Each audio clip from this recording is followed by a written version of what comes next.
अब देखते हैं हाइगन के तरंग सिद्धांत के द्वारा परावर्तन की व्याख्या।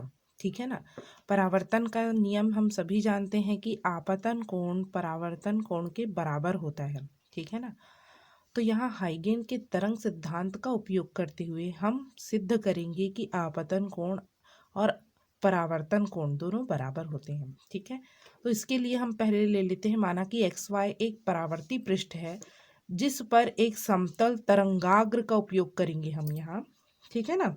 किसका उपयोग करेंगे? तरंगाग्र। ए बी वेग सी से चलकर आपतित हो रहा है। प्रकाश का वेग तो सभी जानते हैं, सी से प्रदर्शित करते हैं। पी एक आपतित किरण होगा। ठीक है ना। यहाँ डायग्राम को ध्यान से समझना है हमको। ठीक है ना। एक्स वाई एक परावर्ती पृष्ठ है। ए बी क्या है? एक तरंगाग्र है। और तरंगाग्र के लंबवत जो रेखा खींचते हैं वो क्या होती है? किरण। इसीलिए पी ए क्या है? आपतित किरण। पी ए क्या है? आपतित किरण। इसलिए इसको एरो से दर्शाया है किरण को। ठीक है ना। अब हमने क्या किया? एक अभिलंब खींचा, ए एन। ए से जाता हुआ एक अभिलंब ए एन खींचे तो आपतन कोण की परिभाषा सभी जानते हैं। अभिलंब से आपतित किरण के बीच बने कोण को क्या कहते हैं? आपतन कोण कहते हैं। ठीक है ना। यहाँ हम आपतन कोण और परावर्तन कोण की एक और परिभाषा देखेंगे तरंगाग्र के पदों में। कैसे? तो आपतन कोण होगा आपतित तरंगाग्र और पृष्ठ के बीच के कोण को आपतन कोण कहते हैं। आपतित तरंगाग्र है ये, और ये जो पृष्ठ है इसके साथ जो कोण बनेगा वो होगा आपतन कोण। ठीक है ना। तरंगाग्र और पृष्ठ के बीच। ठीक है। वैसे ही परावर्तन कोण का परिभाषा देखेंगे। परावर्तित तरंगाग्र और पृष्ठ के बीच बने कोण को परावर्तन कोण कहते हैं। यह है परावर्तित तरंगाग्र और पृष्ठ के द्वारा जो कोण बनेगा वो होगा परावर्तन कोण। ये अभी हम देखेंगे आगे। ठीक है। माना कि ए बी क्या है? आपतित तरंगाग्र है। यदि ये परावर्ती पृष्ठ नहीं होता सॉरी, तो हमारा तरंगाग्र कहाँ पहुंच जाता? A1 B1 में पहुंचता, यदि परावर्ती पृष्ठ नहीं है तब। अब परावर्ती पृष्ठ XY आ गया, मतलब ये तरंगाग्र यहीं पे स्टॉप हो गया। अब क्या होगा? द्वितीयक तरंगिकाएं उत्पन्न होंगी। द्वितीयक तरंगिकाएं कैसे उत्पन्न होती है? तो हम क्या करते हैं? चाप काटते हैं। और कितनी दूरी पर उत्पन्न होगी? तो उसके लिए हम चाप काटते हैं। कैसे चाप काटते हैं? तो वेग बराबर हो, दूरी बराबर वेग इंटू समय, सभी जानते हैं। वेग क्या है? c। और समय को हमने क्या मान लिया जी? t। ठीक है ना। तो इस प्रकार से जब चाप काटेंगे तो हमको क्या मिलेगा? एक बिंदु Q मिला और बिंदु A1। ठीक है ना। अब क्या किया मैंने? इस चाप से गुजरता हुआ क्या खींचा मैंने? एक स्पर्श रेखा। चाप से गुजरता हुआ यदि स्पर्श रेखा खींचते हैं तो वो द्वितीयक तरंगिकाओं को क्या करता है? रिप्रेजेंट करता है, प्रदर्शित करता है। ठीक है ना। तो स्पर्श रेखा खींचे Q और B1। ठीक है ना। तो QB1 क्या है? परावर्तित तरंगाग्र होगा। QB1 क्या होगा? परावर्तित तरंगाग्र। ध्यान दीजिए, यदि पृष्ठ XY नहीं रहता ठीक है ना, तो B कहाँ पर अंत में कहाँ पहुँचता? B1 पर पहुँचता। ठीक है। तो B1 की दूरी क्या होती जी? CT। ठीक है ना।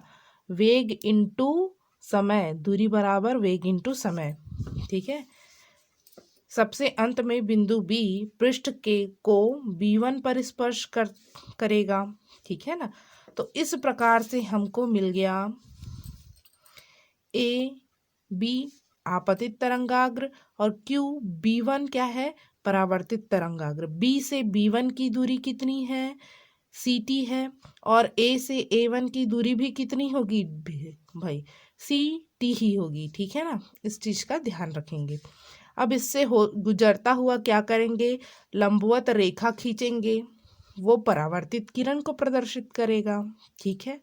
और अभिलंब से परावर्तित किरण के बीच के कोण को क्या कहेंगे जी? परावर्तन कोण। क्या कहेंगे? परावर्तन कोण। ठीक है। अब आगे इसको प्रूफ करते हैं। तो परावर्तन के नियमों की स्थापना, डायग्राम देख के थ्योरी लिखना है हमको, ठीक है। ए क्यू परावर्तित तरंगाग्र B1 क्यू के लंबवत है, ठीक है। ए क्यू परावर्तित तरंगाग्र B1 क्यू के क्या है, लंबवत है। अतः ए क्यू परावर्तित किरण होगी इस प्रकार QAN बराबर R, ठीक है। वो तो डायग्राम में हम लोग देख ही चुके हैं। QAN क्या होगा जी, परावर्तित किरण, परावर्तन कोण R से प्रदर्शित किए। अब मैंने आपतन कोण को यहाँ प्रदर्शित किया है I से। कौन सा है आपतन कोण, PAN क्या है, आपतन कोण, ठीक है। और ये है आपतित तरंगाग्र। इस चित्र को मैंने नीचे और स्पष्ट तरीके से बनाया है, ठीक है। PAN क्या है, आपतन कोण। I बराबर मैंने लिख दिया PAN।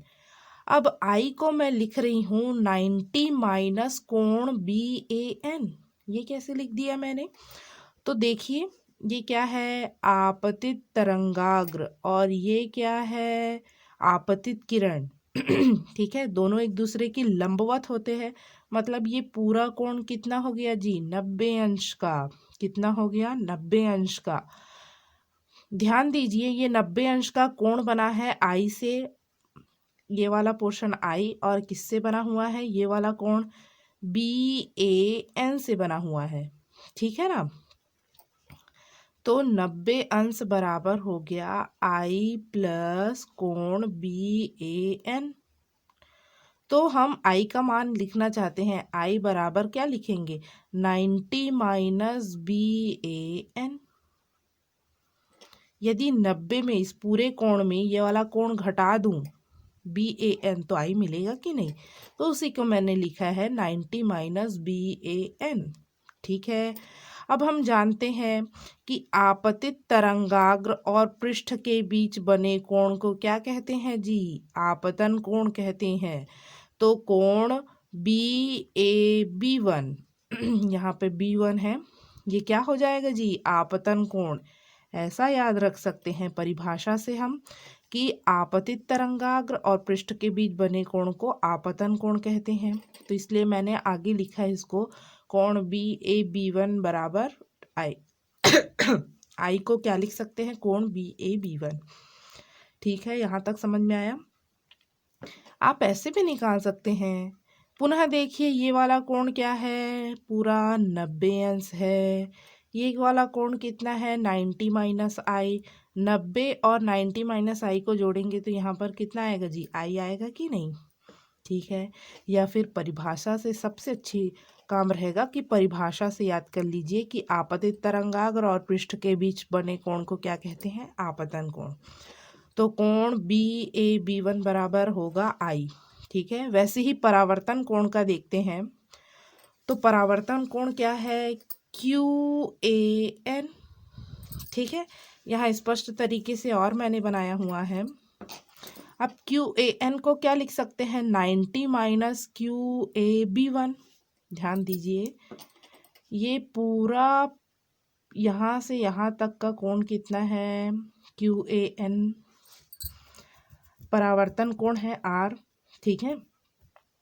अब ध्यान दीजिए ये कितने अंश का कोण है, NAB1। भाई अभिलंब है तो लंबवत होगा कि नहीं होगा, ठीक है।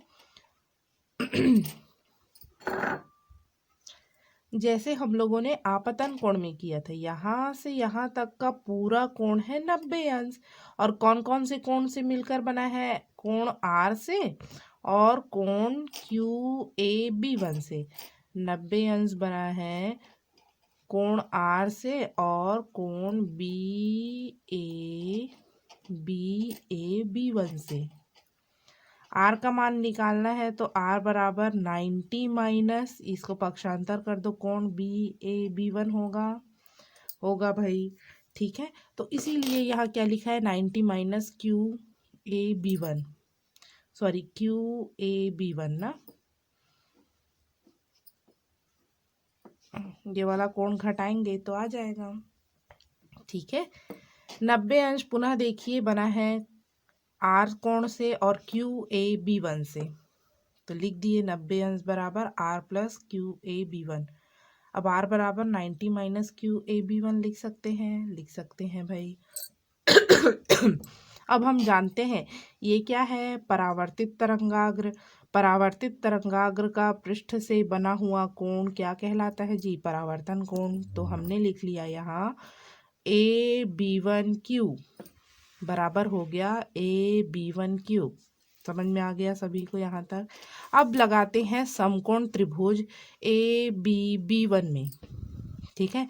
कौन से त्रिभुज, ए बी बी वन, इस प्रकार से है ना, इसमें देखा लाइन खींचा हुआ है।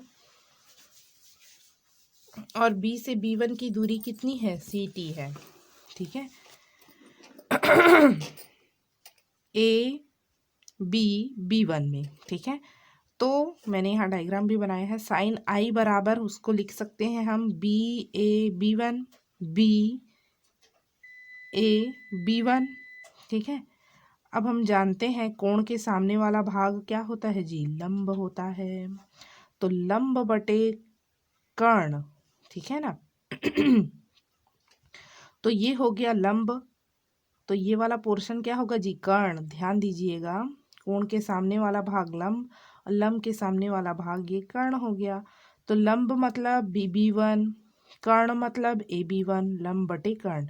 और बी से बी वन की दूरी है सी टी, कितनी है, C T upon A B one रहने दिए, ठीक है। तो सी टी बराबर निकाल लिए I sine I into A B one, ठीक है। यहाँ तक आ गया। अब आगे देखते हैं हम। इसी प्रकार समकोण त्रिभुज ए क्यू बी वन में, कौन सा त्रिभुज, ए क्यू बी वन में, ठीक है। साइन आर बराबर ए क्यू बी वन में, ठीक है ना। ये 90 अंश का कोण है ना यहाँ पर। तो यहाँ पर हमारे पास आ जाएगा sine R is equal to A B one Q A. और हम जानते हैं कि कोण के सामने वाला पोर्शन क्या होता है, लंब होता है। ए क्यू क्या हो गया जी, लंब हो गया। और लंब के सामने वाला पोर्शन इधर, ये क्या होगा जी, कर्ण होगा। तो A Q upon A B one हो गया, ठीक है। ए क्यू की दूरी हम जानते हैं कितना है, चाप कितना काटे हैं, सी टी। तो सी टी बटे A B one, C T का मान निकालिए, A B one into sine R, ठीक है। ये सी टी और यहाँ से सी टी दोनों क्या होंगे, बराबर होंगे। तो दोनों हो गए बराबर। A B one into sine I is equal to A B one into sine R, ठीक है। ए बी वन कटा, साइन साइन कटा, I is equal to R. आपतन कोण परावर्तन कोण के बराबर होता है, ठीक है। ये ध्यान रखिए कि आपतित तरंगाग्र और उसके लंबवत है तो ये किरण होगी, प्रकाश किरण। ये परावर्तित तरंगाग्र और ये इसका किरण होगी, ठीक है। और आपतित तरंगाग्र की पृष्ठ से कोण आपतन कोण, परावर्तित तरंगाग्र की पृष्ठ से कोण परावर्तन कोण होगा, ठीक है। यही प्रूफ करना था हमको। अब आगे देखेंगे हाइगेन के तरंग सिद्धांत के द्वारा अपवर्तन की व्याख्या। ये भी आसान है, ठीक है। यदि हमको परावर्तन जो है अच्छे से स्पष्ट समझ में आ गया तो अपवर्तन भी आसानी से समझ में आ जाएगा, ठीक है। तो एक्स वाई एक अपवर्तक पृष्ठ है, ठीक है। ए बी क्या है, आपतित तरंगाग्र है जो अपवर्तक पृष्ठ को बिंदु ए पर मिल रहा है, ठीक है। अब ए से अभिलंब ए एन खींचे, ठीक है ना। तब पी ए एन क्या होगा, आपतित किरण हो, सॉरी पी ए क्या होगा, आपतित किरण। और पी ए एन क्या होगा, आपतन कोण, ठीक है ना। हम सभी जानते हैं तरंगाग्र के लंबवत जो रेखाएं खींचते हैं वो किरण है, प्रकाश किरण, ठीक है। और इस माध्यम एक में प्रकाश का वेग कितना है, c1 है। अब ये तरंगाग्र क्या होगा, इस xy पृष्ठ के प्रत्येक तरंगाग्र ए बी का प्रत्येक बिंदु इसको टच करता हुआ आगे जाएगा, ठीक है ना। तो ये तरंगाग्र का बिंदु बी XY पृष्ठ को कहाँ पर टच किया, मान लो B1 पर, कहाँ पर स्पर्श करता है, इसका प्रत्येक बिंदु अपवर्तक पृष्ठ को जो है स्पर्श करेगा, ठीक है ना। तो ये ए बी तरंगाग्र जो है मान लो कहाँ पर स्पर्श किया, बिंदु B1 पर। अब B से B1 की दूरी हमको ज्ञात करनी है, तो कैसे ज्ञात करेंगे? माना कि यहाँ से यहाँ तक पहुँचने में उसको t समय लगा। इस तरंगाग्र का वेग हम जानते हैं c है, तो दूरी बराबर कितना होगा? B1 ये हो जाएगा वेग इंटू समय ct। यहाँ से यहाँ तक की दूरी आ गई ct। अब यदि अपवर्तक पृष्ठ नहीं रहता तो ये तरंगाग्र इस प्रकार से आगे बढ़ता और कहाँ मिलता? A1 B1 पर। कहाँ मिलता? A1 B1 पर। ठीक है, अब चूंकि अपवर्तक पृष्ठ आ गया है, इसलिए क्या होगा? इस बिंदु पर हमको द्वितीयक तरंगाग्र बनाना पड़ेगा, जो एक्स वाई को यहाँ बिंदु ए पर टच कर रहा है। तो यहाँ बिंदु ए से हम क्या करेंगे जी? चाप काटेंगे। कितने का? ct का। कितनी दूरी पर तरंगाग्र बनेगा? तो जितना वेग है इंटू समय, दूरी बराबर वेग इंटू समय, तो यहाँ हमने चाप काट दिया। अब इससे जाता हुआ एक स्पर्श रेखा खींचेंगे QB1। क्या कहलाएगा? QB1। और QB1 क्या होगा जी? अपवर्तित तरंगाग्र। क्या होगा? अपवर्तित तरंगाग्र। ठीक है ना।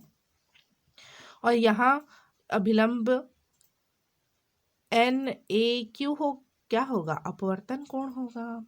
ठीक है, तो इतना हम लोग थ्योरी लिख सकते हैं, किसको देख के? डायग्राम को देख के। ठीक है, और लिख लेंगे माध्यम, सेकंड माध्यम का वेग क्या है? c2 है। अपवर्तनांक μ1 पहले माध्यम का और दूसरे एक माध्यम का अपवर्तनांक μ2 है। ठीक है ना, तो ये डायग्राम के माध्यम से हम लिखेंगे। अब आगे निकालेंगे आपतन कोण का मान। तो यहाँ डायग्राम से देखिए, अभी हमने सीखा है आपतन कोण I बराबर है PAN। PAN ये किसके बराबर होगा? यहाँ से यहाँ तक पूरा कोण है कितना जी? 90 अंश। ठीक है, तो ये वाला I को कैसे लिख सकते हैं? 90 में से यदि हम घटा दिए BAN को, ठीक है, तो कोण I आएगा। तो इसको मैं लिख सकती हूँ 90 माइनस कोण BAN। ठीक है, इस पूरे 90 में से क्या घटा दूँ? BAN, इतना कोण घटा दूँ तो I बचेगा ना।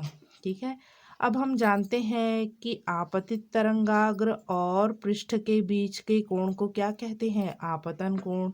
मतलब कोण BAB1, आपतन कोण बराबर हम लिख सकते हैं BAB1। वैसे ही अपवर्तन कोण का मान निकालिए। अपवर्तन कोण R बराबर कौन सा कोण है जी? QAN या एन डैश लिखो, QAN डैश लिख लेते हैं यहाँ। ठीक है ना। अब पुनः देखिए, ये पूरा कोण यहाँ से यहाँ तक कितना है जी? 90 अंश। ठीक है, ये वाला लाइन को छोड़ दीजिए। ठीक है, अब 90 में से ये वाला कोण यदि मैं घटा दूं तो क्या मिले आएगा मुझे? अपवर्तन कोण R मिलेगा। ठीक है ना, ये वाला कोण अभी हटा दीजिए, सॉरी, ये पूरा कोण है 90 अंश, और यदि उसमें से ये पूरा कोण मैं घटा दूं 90 ऋण QAB1, इसको लिख सकते हैं 90 ऋण QAB1, तो हमको क्या मिलेगा? अपवर्तन कोण का मान मिलेगा। ठीक है ना। और अब ये भी जानते हैं कि अपवर्तित तरंगाग्र QB1 और पृष्ठ के बीच के कोण को अपवर्तन कोण कहेंगे। तो यहाँ पर का कोण क्या होगा जी? R। ठीक है, ऐसे याद रखिए इसको। अब आसानी से समकोण त्रिभुज लगाइए। ठीक है, तो अब लगाते हैं। पहले समकोण त्रिभुज BAB1 में कौन से कोण? BAB1 में आपतन कोण है I, तो साइन I बराबर लंब बटे कर्ण होता है। तो कोण के सामने वाला भाग लंब और लंब के सामने वाला भाग क्या होगा जी? कर्ण। तो BB1 बटे AB1 होगा। ठीक है, देखते हैं है कि नहीं। तो BB1 बटे AB1 है। BB1 की दूरी C1T है। AB1 को एज इट इज़ रहने दो। अब पुनः अपवर्तन कोण के लिए कौन सा त्रिभुज लेंगे? ये वाला कोण के लिए हम लेंगे AB1Q। कौन सा त्रिभुज? AB1Q। ठीक है। कोण के सामने वाला भाग लंब AQ क्या होगा? लंब। और लंब के सामने वाला पोर्शन ये वाला क्या होगा? कर्ण। ठीक है ना। तो हमारे पास आ गया AQ बटे AB1 आया है क्या? AQ बटे AB1 C2T अपॉन AB1 आ गया। ठीक है। Sine I upon sine R निकाल लो, स्नेल के नियम में यही निकालते हैं ना।